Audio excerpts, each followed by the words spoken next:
Indoor game. Table tennis হলো এক ধরনের ইনডোর গেম।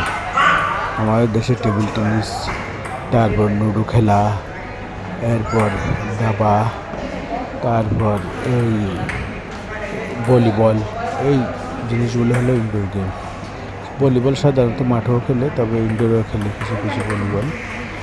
আর টেবিল টেনিস হলো তাদের মধ্যে খুব উন্নত খেলা ইনডোর গেমের মধ্যে। এই ইনডোর গেমগুলো ওই অবসর সময়ে মানুষজন আনন্দ উপভোগ করার জন্য খেলে, এবং এরা খেলে আনন্দ পায়, শরীর ঠিক থাকে।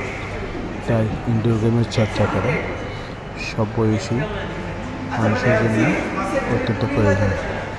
ইনডোর গেম খেলে একদিকে যেমন আনন্দ উপভোগ করা যায়, অন্যদিকে সময় কাটে, তার সময়টা ব্যর্থ হয় না এবং এই শরীর ভালো থাকে।